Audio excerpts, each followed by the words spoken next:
मुझे याद है कि मैं उस सुबह काफ़ी ज़्यादा खुश था जब मैं पहली बार शनिवार की सुबह अपने पापा के साथ फिशिंग ट्रिप पर गया था। हम झील के बीचों बीच चले गए और वहां पहुंचने के बाद पापा ने बोट का इंजन बंद कर दिया और फिर हम फिशिंग रॉड से मछली पकड़ने लगे। हमने अपने फिशिंग रॉड में मछली के फंसने का काफ़ी इंतजार किया, लेकिन एक भी मछली नहीं फंस रही थी। जिसके बाद मैं अपने पापा के साथ कुछ देर बातें करने लगा ताकि हम बोर ना हो, क्योंकि वैसे भी मछली तो फंस ही नहीं रही थी। तभी अचानक से मेरे फिशिंग रॉड में एक विशाल सी मछली फंसी और वो मेरे फिशिंग रॉड को और यहाँ तक कि नाव को भी आगे की ओर खींचने लगी। मैंने तुरंत मदद के लिए अपने पापा को चिल्लाकर बुलाया। उन्होंने तुरंत मेरा फिशिंग रॉड ले लिया और मैंने जो भी विशाल मछली पकड़ा था उसे खींचने की कोशिश करने लगे। मेरे पापा बड़े आदमी थे और वह काफ़ी दमदार भी थे, लेकिन उन्हें इस विशालकाय मछली को पकड़ने के लिए इतना संघर्ष करता देख मैं चौंक गया। आखिरकार उस विशालकाय मछली ने हमें खींचकर झील के और अंदर ले आई और अब हम जमीन से काफी दूर आ गए थे। जब मेरे पापा उस मछली को पकड़ने के लिए संघर्ष कर रहे थे तभी मैंने काफी दूर एक टग बोट जैसा कुछ देखा। उसे देखकर मैं काफी ज्यादा कंफ्यूज हो गया और मैं अपने पापा से पूछा कि क्या आपने कभी इसे देखा है, लेकिन उन्होंने कहा कि उनके पास अभी उसे देखने का समय नहीं है और उन्होंने मुझसे कहा कि हमारी मदद करने के लिए चिल्लाओ। मैंने तुरंत मदद के लिए उस नाव की ओर आवाज दिया और जब वह बोट हमारे काफी करीब आ गई तो उसे अच्छे से देखने के बाद मुझे अपने चिल्लाने पर पछतावा हुआ। वो नाव ब्लड और ऑर्गन से लथपथ थी और उसमें कोई नहीं था और उस नाव में भयानक रूप से जंग लगी हुई थी। पहले तो मुझे लगा कि कोई भयानक एक्सीडेंट हुआ होगा जिससे इस बोट का ऐसा हालत हो गया, लेकिन तभी मैंने कुछ टेंटिकल्स को देखा जो उस नाव में से निकलने लगा और ऐसा लग रहा था कि ये टेंटिकल्स उसके आंख और मुंह है। मैं तुरंत अपने पापा के पीछे चला गया और उनसे चिल्लाकर कहा कि वो उस फिशिंग रॉड को छोड़ दें और तुरंत यहाँ से निकले, लेकिन वे जो कर रहे थे उसमें इतना डूब गए थे कि उन्होंने मेरे बातों पर नोटिस भी नहीं किया। कुछ देर बाद वो उस मछली को खींचने में सफल हो गए और जब वो मछली पानी से बाहर निकला तो हमने देखा कि यह कोई मछली नहीं बल्कि उस टग बोट का ही टेंटिकल था। ये देखने के बाद मेरे पापा भड़क गए और उसे फिशिंग रॉड के साथ ही पानी में फेंक दिया और तुरंत इंजन चालू करके वहां से निकलने की कोशिश करने लगे। हम तेजी से वहां से भागने लगे, लेकिन कोई फायदा नहीं था क्योंकि वो टग बोट हमारे पीछे ही था और वो भी तेजी से हमारा पीछा कर रहा था। उसके टेंटिकल्स ठीक हमारे बोट के ऊपर लहरा रहा था और पता नहीं कहां से उस टग बोट के टेंटिकल्स काफी बदबूदार मांस के टुकड़े हम पर फेंकने लगा। तभी मेरे पापा ने मुझे वो अपना टैकल बॉक्स खोलने के लिए कहा। मैंने खोला और मैंने देखा कि उस बॉक्स में एक गन था। इस बारे में मुझे पता भी नहीं था कि मेरे पापा के पास एक गन भी है। उन्होंने तुरंत मुझे सिखाया कि इसे कैसे चलाया जाता है और सिखाकर मुझे उस चीज पर शूट करने के लिए कहा। मैंने तुरंत उस चीज पर फायर कर दिया और मुझसे जितना हो सकता था मैंने अपना बेस्ट किया और भगवान का शुक्र है कि मेरे कुछ शॉट्स उसे लग गए, जिसके कारण उसका स्पीड इतना कम हो गया कि अब हम उससे बचकर किनारे तक पहुंच सकते थे। किनारे के पास आते ही हमने तुरंत बोट छोड़ दिया और अपना कार स्टार्ट करके वहां से निकल गए। मैंने खिड़की से बाहर झांका और देखा कि वो टग बोट पानी के नीचे डूबने से पहले एक ऐसा जगह पर बैठा हुआ था जहां पानी का लेवल बहुत ज्यादा कम था, लेकिन ये कैसे हो सकता था यह मुझे पता नहीं चल पा रहा था।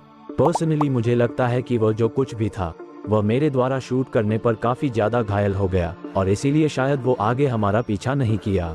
जहां तक मेरे पापा और मेरी बात है, हमने अब उस इंसिडेंट के बाद अपने ट्रिप का बचा हुआ समय जमीन पर बिताया, यह नाटक करते हुए कि हमने कभी भी किसी प्रकार के बड़े जानवर का सामना नहीं किया।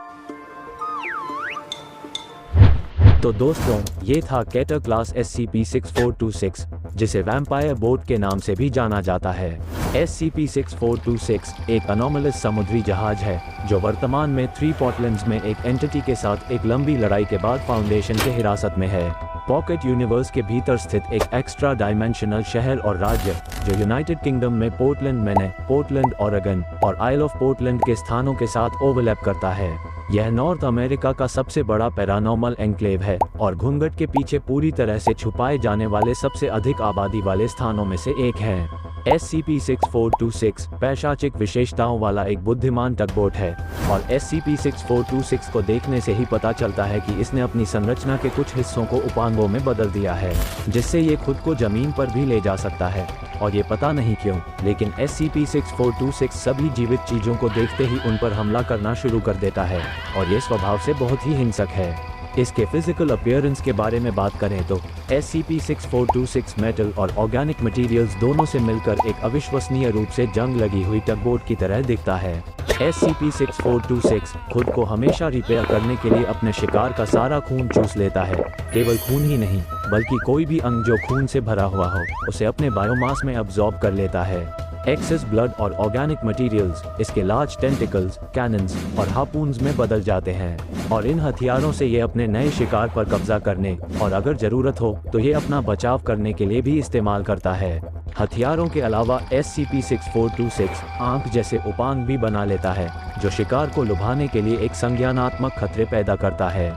एक और बात, SCP-6426 से शूट किए गए कैनन बॉल्स में अनोमलस बार्नकल्स होते हैं और ये बार्नकल्स उस होस्ट के लापता मांस की जगह ले लेता है जिसे SCP-6426 ने पंचर किया हो और फिर बदले में उस होस्ट को कंट्रोल करता है और फिर इस प्रोसेस के दौरान ही उसे मार देता है, जिसके बाद इन कन्वर्टेड एंटिटीज को SCP-6426-C कहा जाता है। इतना ही नहीं, वे अब अपने दम पर आगे बढ़ते हुए मांसाहारी मांस के लुढ़कते ढेर बन सकते हैं। SCP-6426 के टेंटिकल्स, जिनके जोक जैसे मुंह होते हैं, जिनका इस्तेमाल ये अपने शिकार को बदलने के लिए करता है, तो यही मुंह सबसे पहले जीवित जीवों की त्वचा को पंचर करता है और रीढ़ की हड्डी को जोर से जकड़कर तोड़ देता है, जिससे होस्ट की मौत हो जाती है। और इन एंटिटीज को SCP-6426-A के नाम से जाना जाता है, जो बिल्कुल एक वैम्पायर की तरह काम करता है। SCP-6426-A के इंस्टेंसेस अपने शिकार से खून चूस कर सीधे SCP-6426 को सप्लाई करता है। इतना ही नहीं, ये SCP-6426 को किसी भी तरह के खतरे से बचाते भी है। इन एंटिटीज को SCP-6426 से एक खास तरह का शक्ति मिलता है, जैसे कि एक्सट्रीम फिजिकल स्ट्रेंथ और स्पीड से लेकर एक काफी ज्यादा ड्यूरेबल बॉडी तक। SCP-6426 का लास्ट यूनिक एबिलिटी यह है कि यह SCP-6426-B के कई इंस्टेंसेस बना सकता है। ये इंस्टेंसेस असल में एक छोटा सा बोर्ड है जो SCP-6426 के जैसा ही ऑर्गेनिक मैटर से बना हुआ है और ये बोर्ड्स SCP-6426 का सबसे कम लेवल का इंटेलिजेंट वर्जन है, लेकिन ये अपने मन मुताबिक कोई भी काम कर सकता है। हालांकि ये उन कामों को भी बड़े ही बखूबी से करता है जो इसे SCP-6426 करने के लिए कहता है। SCP-6426 की खोज एक बहुत ही हिंसक मामला था और 1 दर्जन से भी अधिक SCP-6426-B को बनाने के बाद 3 पोर्टलैंड्स के पानी में दिखाई देने लगा और फिर इन सभी इंस्टेंसेस ने गनरॉक डिस्ट्रिक्ट में एंटर करने वाली मैसिव फ्लैशी वॉल्स बनाने के लिए कुछ ऑर्गेनिक मैटर का सप्लाई करना शुरू कर दिया।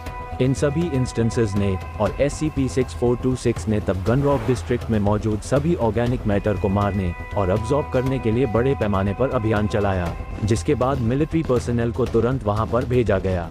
उन्होंने कुछ नागरिकों को बचाया भी और कुछ हद तक इन घटनाओं का मुकाबला करने में भी सक्षम रहे, लेकिन वह पूरी तरह से SCP-6426 को नहीं रोक पाए, जिसके बाद 3 पोर्टलैंड्स के अपने लोकल लॉ एनफोर्समेंट के सिक्योरिटी गोलम्स को भेजा गया SCP-6426 को रोकने के लिए। एक गोलम ने तुरंत वहां पहुंचते ही SCP-6426 पर चार्ज करना शुरू कर दिया और उसे उठाकर वापस पानी में दूर फेंक दिया, जिससे वो बुरी तरह से घायल हो गया। लेकिन दुर्भाग्य से SCP-6426 ने हार नहीं माना और वापस उठकर अपने टेंटिकल से उन गोलम्स पर हमला करना शुरू कर दिया, जिसके चलते सभी गोलम्स टूट गए। जिसके बाद 3 पोर्टलैंड्स में एक दूसरा एंटिटी, जिसे द ग्रेवल के नाम से जाना जाता है, को भेजा गया। वो वहां जाते ही अपने तलवार से उस पर वार करना शुरू कर दिया, लेकिन अफसोस वह भी उसे मार नहीं पा रहा था। इससे पहले कि गनरॉक डिस्ट्रिक्ट में मामला बदतर हो जाता, तुरंत एक्स्ट्रा सिक्योरिटी पर्सनल को कई सारे गोलम्स के साथ वहां भेजा गया। इन गोलम्स ने इस बार SCP-6426-A, B और C के सभी इंस्टेंसेस का बड़े ही जोरों शोरों से मुकाबला किया और उन्हें हराया भी। तभी ग्रेवल ने अपने इम्प्रेसिव स्ट्रेंथ का इस्तेमाल करते हुए SCP-6426 को बड़े ही जोर से पंच मारकर हवा में उड़ा दिया और उसने इतना जोर से पंच मारा कि उसने हमारे रियलिटी में एक पोर्टल खोल दिया। इसके बाद फाउंडेशन ने बेहोश SCP-6426 को पकड़ लिया और अपने कस्टडी में ले लिया और तब से यह फाउंडेशन के हिरासत में ही है। इस इंसिडेंट में कई नागरिक मारे गए, लेकिन इस इंसिडेंट में एक खास बात भी फाउंडेशन को पता चला और वह ये है कि SCP-6426 और इसके इंस्टेंसेस को इलेक्ट्रम से काफी कमजोर किया जा सकता है, जिसके बाद उन सभी फाउंडेशन सिक्योरिटी पर्सनल जो SCP-6426 के कंटेनमेंट यूनिट की रखवाली कर रहे थे, उन्हें इलेक्ट्रम बुलेट दिया गया ताकि अगर कभी SCP-6426 कंटेनमेंट ब्रीच करता है तो उसे इससे सूट करके आसानी से पकड़ सके। कंटेनमेंट के कुछ ही महीने बाद SCP-6426 अपने कंटेनमेंट को ब्रीच करने में कामयाब रहा और उसने पूरे फाउंडेशन फैसिलिटी में इतना तेजी से हमला किया कि कोई उसे रोक भी नहीं पाया और उसने पूरे फैसिलिटी में लाशों का ढेर बिछा दिया। तभी उस पर मॉनिटर कर रहे रिसर्चर ने कुछ अजीब देखा। वो अचानक ऑफिस स्पेस के भीतर दीवार पर लगे फाउंडेशन साइन पर गौर से देखने लगा। ऐसा लग रहा था कि वह इस साइन को देखने के बाद काफी ज्यादा हैरान हो गया है। इसके बाद उसका गुस्सा शांत हो गया और वह वहां मौजूद सभी कन्वर्टेड पर्सनल को अब्सॉर्ब करना शुरू कर दिया और अपने बायोमास का इस्तेमाल करके एक ऑर्गेनिक सायरन बनाया और उसके अंदर से इंसान जैसा आवाज निकालना शुरू कर दिया। जिसके बाद तुरंत वहां एक्स्ट्रा सिक्योरिटी गार्ड पहुंची और उसे फिर से कंटेन कर लिया गया। एक जूनियर रिसर्चर डॉक्टर विलियमसन को फाउंडेशन के साथ अपने काम के पहले ही दिन SCP-6426 से बात करने के लिए भेजा गया। क्या मुझे सच में उस फ्लैशी बोर्ड मॉन्स्टर से बात करनी है? ऑफ कोर्स, क्योंकि इस साइट पर केवल आप ही बचे हुए हैं। बाकी रिसर्चर का क्या हुआ? मैं ये कैसे कर सकता हूँ? मैं तो अभी सिर्फ एक जूनियर हूँ। जब SCP-6426 ने ब्रीच किया तो अधिकांश क्वालिफाइड रिसर्चर्स मारे गए और जहां तक आपके हेड रिसर्चर की बात है तो उसकी आवाज को अभी अभी आपने उस मॉन्स्टर के सायरन से आते हुए सुना। तो आप इसे क्यों नहीं करते? आप तो इन सब के बारे में मुझसे भी अच्छी तरह से जानते हैं। I am director, not researcher. यह मेरा काम नहीं, तुम्हारा काम है। और अब चुपचाप जाओ और उससे बात करो। ठीक है, जा रहा हूँ। गुस्सा क्यों हो रहे हो? डॉक्टर विलियमसन ने डगमगाते हुए SCP-6426 के कमरे में कदम रखा। SCP-6426 ने भी कुछ किया नहीं और शांति से डॉक्टर विलियमसन के आने का इंतजार किया। हेलो वैम्पायर बोर्ड, मैं डॉक्टर विलियमसन हूँ। आप जरूर होंगे। कि तभी अचानक से उसका सायरन फिर से बजने लगा और उसके अंदर से साइट के लेट हेड रिसर्चर का आवाज आया। आई एम सॉरी, मुझे लगा कि तुम चर्च के पाखंडी पागल हो। मेरे कारण हुई किसी भी परेशानी के लिए मैं माफी मांगता हूँ और मैं बताना चाहता हूँ कि मैं अपने मिशन का पूरा सपोर्ट कर रहा हूँ। ये सभी बातें सुनकर डॉक्टर विलियमसन हैरान रह गए और सोचने लगे कि आखिर यह कहना क्या चाहता है, क्योंकि अपने गलत बिहेवियर के कारण माफी मांगने वाला एक एल्ड्रिच बोर्ड मॉन्स्टर फाउंडेशन के एक्सपेक्टेशन से बहुत दूर था। तुम बेशक शार्क पंचिंग सेंटर से हो, है ना? हाँ, मैं बिल्कुल शार्क पंचिंग सेंटर से हूँ। जाहिर है कि उसने इसे टूटे हुए भगवान के चर्च के लिए गलत समझा था। इस जानकारी के कारण अभी मौजूद और बाद में आने वाले सभी रिसर्चर्स में बहुत सारी चिंताओं का दौर शुरू हो गया और ऐसा लग रहा था कि मांस के मिश्रण के कारण SCP-6426 उस मांस से संबंधित हो सकता है जो साकिक्स के देवता यल्दाबत के मांस से नफरत करता है। ये पूछे जाने पर कि SCP-6426 इतना क्यों भगदड़ मचा रहा था तो उसने कहा कि वो एक एडमिरल इज्जत का शिकार कर रहा था, क्योंकि इज्जत और चर्च लंबे समय से उसके जैसों का शिकार कर रहे हैं। तभी SCP-6426 ने समझाया कि हर कोई और सब कुछ नहीं बल्कि केविन बॉयज है जो अंधेरे में इधर उधर भटक रहे हैं और कुछ भी करने में असमर्थ है और यह चर्च ही था जिसने दुनिया में महानता और आनंद को रोका। लेकिन दुनिया को एक बेहतर जगह बनाने के लिए उन्हें 3 पोर्टलैंड्स में उस इंसिडेंट के दौरान बने पोर्टल के माध्यम से एक बीस्ट को इनवाइट करना होगा। डॉक्टर विलियमसन और बाकी रिसर्चर्स ये जानने के बाद काफी ज्यादा चौंक गए। वे 3 पोर्टलैंड्स में बड़ी संख्या में अनोमलस एंटिटीज, ऑब्जेक्ट्स और फिनोमेना से वाकिफ थे, लेकिन ये अभी तक कोई भी नहीं जानता था कि वहाँ यल्दाबत जैसे बहुत सारे एंटिटीज को हमारे रियलिटी में लाने वाला एक पोर्टल बन चुका है। तभी SCP-6426 ने डॉक्टर विलियमसन से कुछ सवाल करना शुरू कर दिया, जैसे कि वो वास्तव में शार्क पंचिंग सेंटर के साथ बात कर रहा है या नहीं, जैसा कि उसने सोचा था। हाँ बिल्कुल, हम शार्क पंचिंग सेंटर से ही हैं। हम ही निर्धारित करेंगे कि क्या आप खोज, मुक्का मारने और शार्क को कंटेन करने के मिशन को पूरा करने के लिए एक सूटेबल कैंडिडेट है या नहीं। रुको, क्या तुमने अभी अभी कंटेनमेंट कहा? मुझे तुम्हारे बातों में झूठ का आभास हो रहा है। हाँ, तुम झूठ बोल रहे हो। जिसके बाद SCP-6426 काफी ज्यादा गुस्सा हो गया और अपने सेल का दीवार तोड़कर भागने का कोशिश करने लगा, लेकिन सौभाग्य से इस बार कुछ ऑन-साइट इलेक्ट्रम और सोनिक वेपन्स की मदद से SCP-6426 को भागने से रोक लिया गया और उसे उसके सेल में बंद कर दिया गया। जिसके बाद तुरंत O5 काउंसिल को 3 पोर्टलैंड्स में मौजूद उस पोर्टल के बारे में बताया गया जिसमें से कभी भी कोई भयानक एंटिटीज हमारे रियलिटी में आ सकता है। ये जानने के बाद तुरंत O5 काउंसिल के मेंबर्स ने यह ऑर्डर दिया कि तुरंत जितने भी इस तरह के पोर्टल्स हैं उनका पता लगाया जाए और उसे बंद कर दिया जाए। लेकिन O5-3 ने इस फैसले का विरोध किया और कहा कि इस तरह के पोर्टल्स की खोज से पूरी मानव जाति का विनाश तय है। उसने समझाया कि अगर हम किसी पोर्टल को खोज लेते हैं और उसके पास जाते हैं बंद करने के लिए, तो कौन जानता है कि वह कैसे बंद होगा, और अगर हमने गलती से उसे चालू कर दिया तब तो हमें कोई नहीं बचा सकता।